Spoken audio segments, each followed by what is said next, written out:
Hi dears, അപ്പോൾ ഇന്നത്തെ video എല്ലാവരും കണ്ടിട്ടുണ്ടാവുമല്ലോ. തെയ്യത്തിൻ്റെ മൂന്നാമത്തെയും നാലാമത്തെയും ദിവസത്തെ കാര്യങ്ങളാണ് ഇന്നത്തെ വീഡിയോയിലുള്ളത്. അപ്പോൾ മൂന്നാമത്തെ ദിവസം നമ്മൾ ഇന്നലെ പറഞ്ഞ പോലെ പോയിട്ടുണ്ടായിരുന്നു. അവിടെ പോയി ഭക്ഷണമൊക്കെ കഴിച്ചു. എന്നിട്ട് അവിടെ എല്ലാവരും കാഴ്ച വരാൻ വേണ്ടി കാത്തിരിക്കുകയാണ്. അപ്പോൾ തലേ ദിവസത്തെ പോലെ തന്നെ ഉണ്ടാവുക, അതേ ചടങ്ങുകളൊക്കെ തന്നെയാണ് ഉണ്ടാവുക. അപ്പോൾ എല്ലാവരും ഇത് കാണാൻ വേണ്ടിയിട്ട് കാത്തിരിക്കുന്നത് എന്തൊക്കെയാണ് നമുക്ക് നോക്കാം. കാഴ്ച വരുമ്പോൾ ഈ തെയ്യത്തിൻ്റെ തോറ്റം പോയിട്ട് സ്വീകരിക്കുന്ന അങ്ങനെ ഒരു ചടങ്ങൊക്കെ ഉണ്ട്. അപ്പം അതിന് വേണ്ടിയിട്ട് ഇങ്ങനെ നിൽക്കുകയാണ്.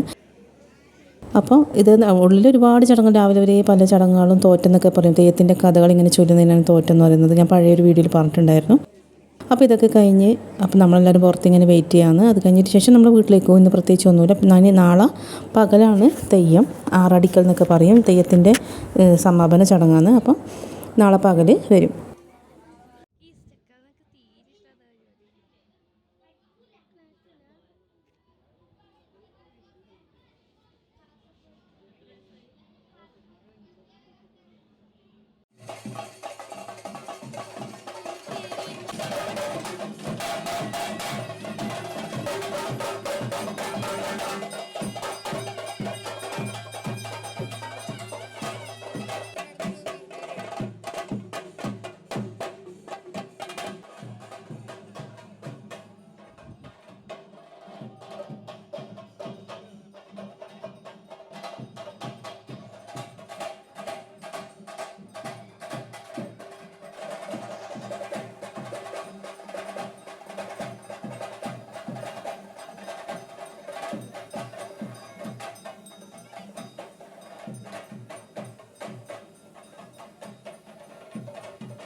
അപ്പോൾ ഇതൊക്കെ കഴിയാനായി നമ്മൾ വീട്ടിലേക്ക് മടങ്ങിയത്. ഇനിയിപ്പോൾ നാളത്തെ കാര്യങ്ങളാണ് വീഡിയോയിൽ ഉണ്ടാവുക.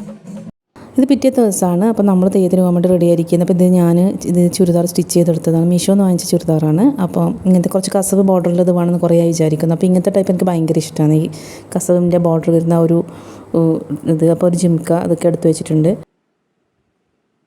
പിന്നെ മോളുടെ ഡ്രസ്സും കാര്യങ്ങളൊക്കെ എല്ലാം അയൺ ചെയ്ത് എടുത്ത് വെച്ചിട്ടുണ്ട്. ഇനിയിപ്പോൾ റെഡിയായിട്ട് പോയേ വേണ്ടൂ. അപ്പോൾ നമ്മൾ റെഡിയായിട്ട് എല്ലാവരും ഫ്രണ്ട്സും എല്ലാവരും കൂടി ഒരുമിച്ചാൽ പോവുക. അങ്ങനെ റെഡിയായിട്ട് പോവുകയാണ്. നല്ല വെയിലാണ്, കുടയൊക്കെ എടുത്ത്. അങ്ങനെ എന്നാലും നല്ല വെയിലാണ്. ഉച്ച നേരമാണ്, ഏകദേശം ഒരു 12 മണിയാകുമ്പോൾ റെഡിയായിട്ട് ഓട്ടോന് വേണ്ടി വെയിറ്റ് ചെയ്യുന്നത്. വാവൻ്റെ ഫ്രണ്ട്സും എല്ലാവരും ഉണ്ട്. അപ്പോൾ എല്ലാവരും കൂടിയിട്ട് കാവിലെത്തി. അവിടെ പ്രാർത്ഥിക്കുകയൊക്കെ ചെയ്തു. അതിനുശേഷം നമ്മൾ ഒരു ഉച്ചയ്ക്ക് ശേഷമാണ് ആറാടിക്കൽ എന്ന് പറയുന്ന ചടങ്ങുണ്ടാവുക. പുതിയ ഭഗവതി തെയ്യത്തിൻ്റെ ആറാടിക്കലിൽ 2-3 തെയ്യങ്ങളൊക്കെ ഉണ്ടാവും. അപ്പോൾ ഇതൊക്കെ നമുക്കൊന്ന് കാണാം. അതിനുശേഷം നമ്മൾ തിരിച്ചു പോകും.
അങ്ങനെ തെയ്യത്തിൻ്റെ ചടങ്ങൊക്കെ ഏകദേശം കഴിഞ്ഞു. നമ്മൾ വീട്ടിലേക്ക് തിരിച്ച് പോയിരുന്നു. അപ്പോൾ ഒരു വർഷത്തെ കാത്തിരിപ്പാണ് തെയ്യം എന്ന് പറയുന്നത്. അത് ഇവിടെ കഴിഞ്ഞു. ഇനിയിപ്പോൾ അടുത്ത വർഷത്തേക്കുള്ള കാത്തിരിപ്പാണ്. എല്ലാവർക്കും വീഡിയോ ഇഷ്ടമായെന്ന് വിചാരിക്കുന്നു. വീഡിയോ ഇഷ്ടപ്പെട്ടെങ്കിൽ ചാനൽ തീർച്ചയായും സപ്പോർട്ട് ചെയ്യുക. താങ്ക്